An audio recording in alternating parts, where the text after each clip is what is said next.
tarde, pessoal. Vou apresentar a aula de hoje sobre infecções piogênicas e parasitárias do sistema nervoso central. Queria começar agradecendo ao professor Danilo, que cedeu boa parte do material que eu usei para montar essa aula. Então, iniciando com meningite, meningite nada mais é do que um infiltrado inflamatório, que pode ser agudo ou crônico, comprometendo as meninges e o líquor.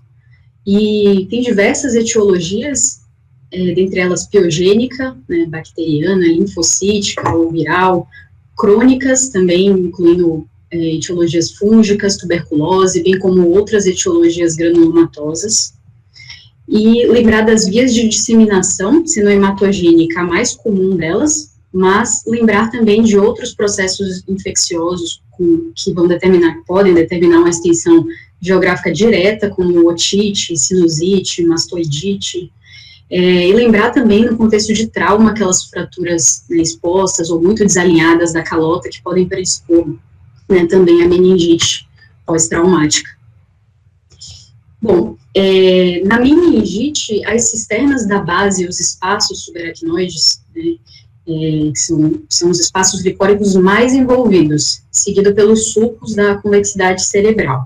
Então, aqui está um esquema mostrando, né, como que está distribuído esse pus pelas cisternas da base, pelos sulcos, né, e pelos espaços subaracnoides. Então, esse aqui é um exudato purulento envolvendo leptomeninge, preenchendo cisternas da base e alguns sulcos corticais. E a representação disso na imagem, no flare, por exemplo, seria um líquor mais sujo. A gente sabe que o flare, ele suprime o sinal do líquor. Então, a gente veria um líquor mais sujo, até no T1 também pode ver um aspecto de líquor mais sujo. Bom, o exame de tomografia, no contexto de meningite, ele habitualmente não apresenta alterações e é mais utilizado como um exame de triagem. A alteração que a gente costuma ver no PS, nos plantões aí da escola, pode ser uma leve dilatação ventricular, né, como aqui nesse caso. Então, aqui a gente vê uma dilatação dos cornos frontais, temporais, e em algumas vezes a gente pode ver essas margens ventriculares borradas, indicando uma hidrocefalia obstrutiva com sinais de transsudação licórica transependimária. Talvez esse seja o achado principal na tomografia, que no contexto de plantão a gente, né, deva procurar. E só para lembrar, para diferenciar transsudação de microangiopatia, um achado que costuma, né, ajudar é que os cornos temporais vão estar bem armados na hidrocefalia, habitualmente, né, e a hipoatenuação em volta dos cornos temporais, ela é vista na transsudação. Na microangiopatia, costuma poupar essa substância branca periventricular do lobo temporal. Então, fica essa dica aí para diferenciar as duas. Aqui, mais uma vez, as hipoatenuações na substância branca periventricular, inclusive dos cornos temporais, né, denotando transsudação.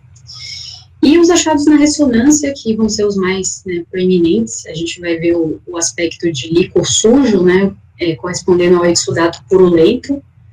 Então, esse achado de hiperintensidade em flare nas cisternas subaracnoides e nos sulcos corticais é um achado que a gente pode ver na meningite, mas lembrar que é um achado inespecífico. Ele pode ser visto em outras situações que eu vou mostrar um pouquinho lá na frente. Outra sequência importante para a gente lembrar na ressonância é a difusão, porque o pus, ele restringe a difusão. Então, o pus no espaço aracnoide pode restringir a difusão, o pus dentro de um abscesso, e além disso, o comprometimento das meninges, né, com achado de realce, leptomeninge ou pacmeninge. Então, só para ilustrar aqui, né, o que foi dito, o aspecto de líquor sujo no flare, com essa hiperatenuação nos sulcos corticais. Aqui a difusão, mostrando essas imagens, esse hipersinal nos sulcos, denotando restrição à difusão, por conta de pus nos espaços licóricos. E aqui o aspecto de realce leptomeníngeo entre os sulcos e o aspecto de realce pacmeníngeo. Então, talvez esses seriam alguns dos achados que a gente pode ver no contexto inicial de meningite. Lembrar que essa hiperintensidade no flare é um achado inespecífico, e diante dela a gente tem que fazer todo um raciocínio para pensar em outras causas que podem brilhar no flare. Então, aqui a gente está falando a meningite, né, por conta do pus, mas lembrar que sangue, uma hemorragia subaracnoide, deixaria, né, essa hiperatenuação nos sulcos corticais. Pode ter também artefato de fluxo, que a gente vê bastante, metástase no líquor, pode alterar o sinal dos sulcos no flare, e um contexto que a gente vê bastante aí na escola, aqueles pacientes que fazem ressonância sob sedação. Então, a hiperoxigenação, antes da sedação, ela deixa esse aspecto também hiperintenso no flare. Então, lembrar dessas causas aí, diante desse achado. Bom, voltando para o realce leptomeníngeo versus pacmeníngeo, né, só para lembrar como diferenciar os dois. Então, o realce leptomeníngeo, ele acomete, né, a pia e os espaços subaracnoides. Já o pacmeníngeo, ele vai acometer a dura aracnoide aqui em volta. E só para não confundir, né, o sufixo pac, ele significa justamente dura, ou espesso, ou grosso, por isso que, né, ele denota o acometimento da dura aracnoide, que é mais externa. Então, só para lembrar da diferença desse padrão. Ainda na propedêutica do realce meníngeo, um outro aspecto que a gente avalia é o aspecto do realce, se ele é mais fino, mais regular, ou se ele é um realce mais espesso, mais irregular, e de aspecto nodular. Geralmente, o fino e irregular é mais inespecífico, e é o que a gente habitualmente vê em meningites. Já um realce nodular ou irregular, ele deve chamar atenção para outras etiologias, dentre elas infecções fúngicas, processos granulomatosos e até carcinomatose meníngea. Então, diante de um realce, né, aqui a gente está vendo um realce, então, entre os sulcos, então, da pia e do espaço subaracnoide, então seria um realce leptomeníngeo, e esse aqui é bem fino, bem liso, que a gente vê no contexto de infecções bacterianas e virais. A mesma coisa, um realce aqui, um leptomeníngeo, diante de uma encefalite viral. Já um realce, olha esse aqui, mais espesso, mais contornos irregulares e até de aspecto nodular, devem chamar atenção para aquelas outras entidades. Então, esse aqui era um contexto de tuberculose, principalmente em cisternas da base, esse tipo de realce. E aqui era uma infecção fúngica. Outras entidades para pensar diante de um realce meníngeo nodular, né, seria esse aqui, um realce, né, vários focos nodulares de realce leptomeníngeo, principalmente em fossa posterior, devem chamar a atenção para disseminação metastática leptomeníngea, e os locais que a gente tem que sugerem isso, que a gente sempre tem que olhar, são justamente nessas regiões de fossa posterior, áreas mais gravidade dependente, né, então na coluna, a gente sempre olha essa região aqui, ó, do fundo de saco, que é um local bem comum desses implantes metastáticos se acumularem. Aqui é um outro implante também, meníngeo, na coluna. E do lado de cá, esse realce nodular, sempre também tem que chamar atenção para a gente lembrar de sarcoidose. Bom, uma outra causa também de realce pacmeníngeo, né, mostrando mais uma vez que como é inespecífico e como a gente tem que analisar todos os outros achados, a gente observa também na síndrome de hipotensão licórica, que a gente vê vários achados nela, dentre eles o espessamento e realce pacmeníngeo difuso, né, que está espessada a pacmeníngeo realçando, incluindo a foice cerebral. Um outro achado dessa síndrome seriam efusões subdurais, que a gente vê aqui, ó, aqui no T2, mostrando melhor, e outros achados que podem estar presentes na distensão dos seios venosos, herniação de tonsila cerebelar, como a gente vê essa aqui, ensinando por forame magno, redução das dimensões do sistema ventricular, também é um outro achado. Então, lembrar que é um achado inespecífico, que deve ser avaliado todo o contexto e todos os outros achados. Então, se você, diante, né, de um contexto de suspeita de meningite, você está avaliando o exame, além desses achados, a gente procura também no exame de imagem possíveis complicações.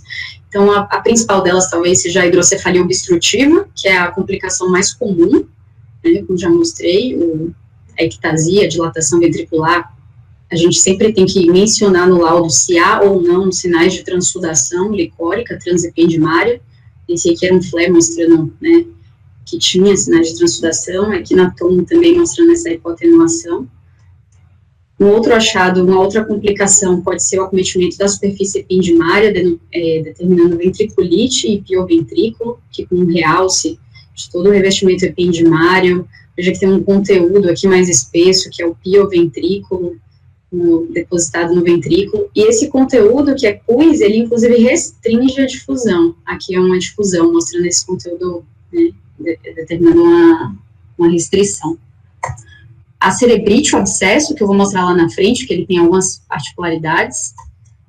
Então, continuando, né, nos outros compartimentos, empiemas, que podem ser de localização sub- ou epidurais, aqui alguns. Esse daqui era uma sinusite frontal, que o paciente, um realce do revestimento mucoso do seio frontal, e ele evoluiu com um empiema adjacente.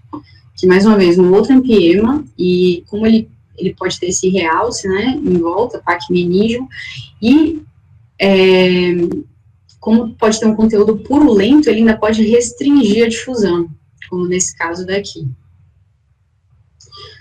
E, por fim, complicações cerebrovasculares, uma vasculite, o acometimento dos vasos. Aqui a gente vê uns contornos irregulares da cerebral média, das cerebrais anteriores, esses contornos e focos multifocais, né, o acometimento multifocal, com vários focos irregulares de constrição e dilatação dos vasos, que podem acabar evoluindo até com áreas de isquemia. Então, esse aqui é uma sequência de difusão, com vários focos de hipersinal compatíveis com infartos, que na ínsula direita, na cápsula externa direita e na substância branca occipital direita.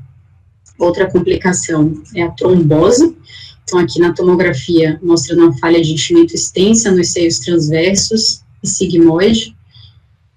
E aqui um outro caso para mostrar a trombose do seio cavernoso, era um paciente com a sinusite etimoidal, que evoluiu com a celulite perorbitária, né, que é um espessamento da pele, o acometimento da pele e do subcutâneo, e ele evoluiu com a meningite, ele tem esse realce aqui, ó, na fossa craniana média, esse realce PAC meníngeo, veja que no outro lado não tem. Além disso, um comprometimento da carótida interna e a falha de enchimento no seio cavernoso, demonstrando a trombose do seio cavernoso. Então, além dos achados da meningite em si, a gente ainda vai buscar complicações em todos os compartimentos. Então, no compartimento ventricular, a hidrocefalia, os sinais de ventriculite, pioventrículo, intraparenquimatosos, que vai ser a cerebrite, o abscesso, no compartimento extraaxial, com empiema, sub- e epidural, e a gente vai olhar também os vasos. Não esqueçam de olhar sempre toda a propedêutica vascular, olhar todos os vasos procurando trombose venosa, e aquelas alterações arteriais. Bom, só para voltar e falar de cerebrite, abscesso, né, eu quis separar esse momento aqui da aula, porque é um aspecto, né, um aspecto evolutivo dessa lesão, que ela evolui para abscesso, e é descrita como, né, didaticamente, 4 fases, que varia de 2 semanas a vários meses de evolução, e começa com uma cerebrite precoce, ainda um processo inflamatório se organizando, a cerebrite tardia já tem uma maior organização desse processo, até que, né, organiza e forma um abscesso. Então, aqui a cerebrite precoce, o que a gente costuma ver nos exames é justamente essa hipoatenuação mal delimitada, muitas vezes córtico subcortical, esse padrão de hipoatenuação de edema vasogênico, são lesões focais, mal delimitadas, mal definidas. O paciente, nesse momento, ele está assintomático, né, na metade dos casos, cefaleia, febre, e geralmente é de 3 a 5 dias da inoculação. Então, a ATC, ela pode ser normal, ou, eventualmente, a gente conseguir ver essas áreas de hipoatenuação mal delimitadas. E é um achado pouco específico, né, a gente costuma só deixar descritivo no laudo nessas situações. Aqui mostrando na ressonância o aspecto dessa área mal definida, córtico subcortical, até na ressonância fica mal definido, né, o hipossinal em T1, por conta, enfim, do processo inflamatório, do edema, e um aspecto mais hiper em T2 e no flare. Pode ter alguns focos de realce, de permeio, e também pode haver alguns focos de restrição, até mesmo hemorrágicos.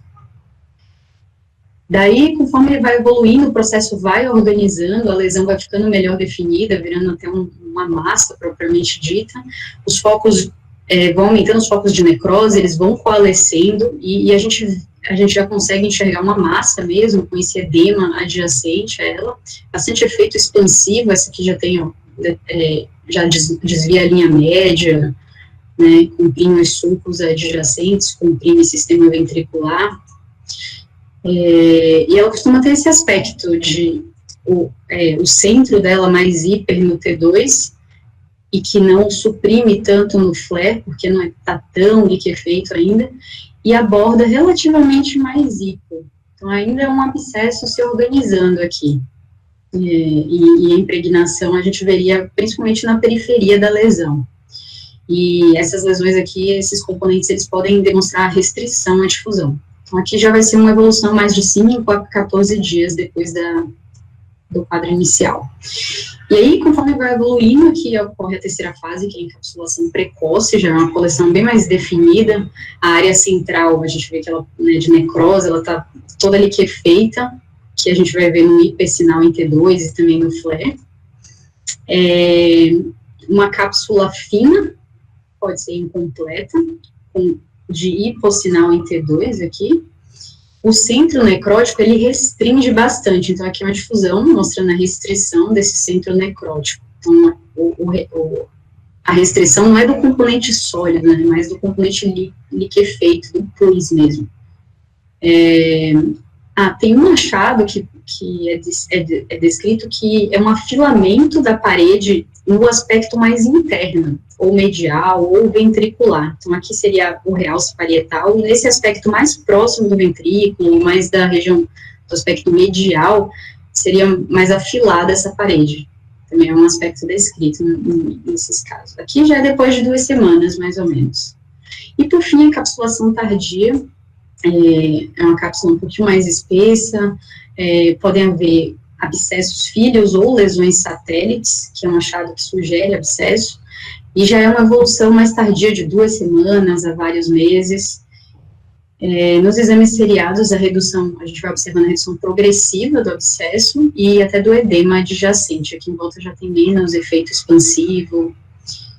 E lembrar que nessa fase, habitualmente o paciente já está em uso de antibiótico terapia, ao fazer a cultura, ou, enfim, a biópsia dessa lesão, muitas vezes vem asséptica, muitas vezes nem vê mais o patógeno, por conta, fica falseado da antibiótico terapia. Então, é um dado para lembrar também no contexto de discussões clínicas. Aqui, mais uma vez, mostrando a lesão, né, bem delimitada aqui, com a borda hipo no T2 e o halo de edema vasogênico adjacente à lesão, e o realce espesso da coleção. Lembrar que esse realce anelar, ele tem inúmeros diagnósticos diferenciais, eu trouxe aquele mnemônico do Medical Doctor, para a gente lembrar de que várias lesões podem se apresentar com esse realce anelar, então aqui para mostrar um tumor glial de alto grau, aqui gera um hematoma em resolução, metástases, um contexto de uma lesão desmielinizante com sinais inflamatórios agudos e até radionecrose. Então, só para mostrar que são muito parecidas, podem ser muito parecidas, né, podem determinar um desafio diagnóstico no dia a dia, e para a gente avaliar os outros contextos e alguns outros achados, né, que surgiram, né, que falem mais a favor de uma lesão ou de outra. Então, tem uma frase que a gente fala que nem tudo que reluz é pus. Então, aqui tem 2 situações assim, né, que são 2 formações císticas com um centro de hipersinal no T2, a borda mais hipo, elas são bem parecidas com a borda de edema vasogênico adjacente à lesão. Ambas têm o centro hipo no T1 e um realce espesso parietal. E qual das duas é o abscesso, né? Qual das duas é a lesão neoplásica? Então, a dica do nem tudo que reluz é pus é justamente isso, olhar aonde que está a restrição. Então, no caso do abscesso, a restrição estaria, né, dentro da coleção, no pus. Já a lesão neoplásica, a restrição vai estar nesse componente mais sólido da lesão. Lembrar que a gente, né, avalia todas as sequências, todo o contexto para pensar no diagnóstico. Aqui um outro a sequência avançada que a gente usa, né, a espectroscopia, que também tem alguns achados que podem falar a favor de abscesso, né, que estão mostrando a lesão com restrição à difusão central, e aqui o correspondente hipossinal no ADC, mostrando que era uma restrição verdadeira, e um realce periférico da lesão, um edema adjacente. E nessa espectroscopia, a gente observa pico de vários metabólitos, aminoácido, acetato e succinato, que são bastante específicos para abscesso cerebral.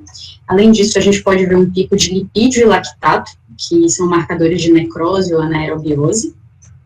E depressão do NAA, que é o marcador de população neuronal viável. Então, são alguns achados que poderiam, né, falar a favor de abscesso. Fora que não tem, né, uma colina elevada para pensar o neoplásico, enfim.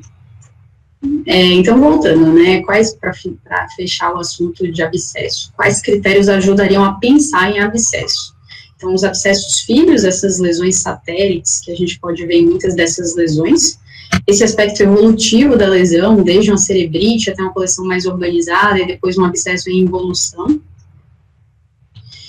um realce meníngeo e até do revestimento ependimário associado, coleções extraxiais, os empiemas, lembrar da parede medial, que às vezes, né, tem esse achado descrito que pode ser menos espessa das coleções, e a presença de restrição central, né, de restrição à difusão central nessas lesões. Bom, de abscesso, para finalizar, foi isso, de meningites piogênicas, e agora a parte de parasitárias, eu trouxe para falar da neurocisticercose, porque, com exceção da neurocisticercose, todas as outras doenças parasitárias são bem raras. Então, a mais comum delas é a neurocisticercose, que é a principal infecção parasitária em imunocompetentes, e dentre esses pacientes, 60% a 90% apresentam lesões no sistema nervoso central, e lembrar dessa relação dela como principal causa de epilepsia em pacientes emergentes, tem até uma relação com esclerose mesial temporal, então lembrar dessa associação da neurocisticercose com epilepsia, e o que a gente, né, costuma ver é que são 4 estágios, né, progressivos de desenvolvimento até a regressão das lesões, e os pacientes, eles podem apresentar as lesões em múltiplos estágios de evolução, né, ao mesmo tempo. Então, os estágios que a gente costuma ver são várias lesõezinhas císticas, com o Scolex dentro aqui, né, então várias lesõezinhas císticas com Scolex. A primeira fase é essas, né, só as lesões vesicular, fase vesicular, a gente não vê realce, não vê edema perilesional. A próxima fase já essas lesões vão adquirir realce parietal e um pouquinho de edema em volta. Então essa aqui, ó, é uma evolução dessa, já começou um realce parietal e surgiu um edema em volta. E na fase granular nodular, já começa a evoluir esse nódulo, o realce começa a reduzir, o edema vai reduzindo, e algumas começam até a calcificar. E, por fim, aqueles nódulos calcificados que a gente vê em muitos pacientes com nódulos calcificados residuais, já não tem mais realce, não tem edema, e na ressonância a gente poderia ver um hipossinal, vários focos de hipossinal no SWI.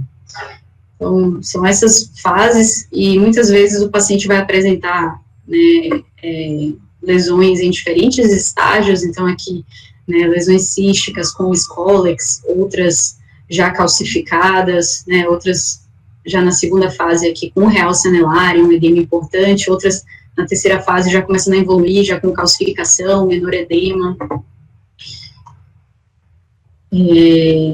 Essa aqui é o acometimento intraparenquimatoso da cisticercose, né, então é esse aqui que a gente vê. Mas os outros seriam o intraventricular, que é a segunda apresentação mais comum, pode aparecer 15% das vezes com uma manifestação isolada, mas 10% é associada a outras formas, e são lesões que têm um sinal e ou uma atenuação semelhante ao líquor, então elas são difíceis de serem vistas tanto na tomo quanto na ressonância. Por isso a gente usa uma sequência para aumentar a sensibilidade de detecção dessas lesões, que seria uma sequência CIS ou Fiesta, que eu vou mostrar aqui. Elas são mais comuns no quarto ventrículo. Então, aqui uma lesão no quarto ventrículo, uma lesão cística que determinava a obstrução do quarto ventrículo, já como ele está, né, alargado e o sistema ventricular dilatado ao montante. né, e com a hidrocefalia montante. Aqui um outro achado também, essa redução da distância mamilopontina, que também corrobora para identificar os sinais de hidrocefalia, né, aqui está os corpos mamilares, e aqui é a porção superior da ponte, ele fica mais próximo, né, o teto do mesencéfalo também mais rebaixado, mais rechaçado, e aqui no axial, o flare mostrando o fluido, né, do cisto, ele suprime o sinal, porém o Scolex, ele é hiperintenso, né, e aqui a gente vê aquele fluxo, aquele fluido acumulando adjacente às margens do quarto ventrículo que está obstruído. Então, a sequência CIS, que eu vou mostrar agora, então, aqui a gente está vendo que tem uma hidrocefalia, né, a distância mamilopontina reduzida, o sistema ventricular dilatado, o quarto do ventrículo dilatado, comprimindo tronco, cerebelo, mas a gente não está identificando a lesão em si, né, nesse daqui a gente também não identifica. Então, a sequência CIS, que é essa daqui, nada mais é do que um T2, é uma sequência fortemente pesada em T2, e que aí facilita da gente ver aqui as margens do cisto, né, e aqui a lesão cística com o Scolex. Então, a gente só é possível de ver mesmo nessa sequência CIS. Aqui, mais uma vez, né, para mostrar a importância da sequência CIS, aqui a gente está vendo que tem algum fator obstrutivo e determinando dilatação a montante do ventrículo, mas a gente não consegue ver a lesão, e aí na sequência CIS a gente identifica a lesão cística com o Scolex, né, só para mostrar a importância de solicitar, né, de acrescentar essa sequência no protocolo. Por fim, uma forma especial de acometimento, que é a cisticercose chamada racemosa.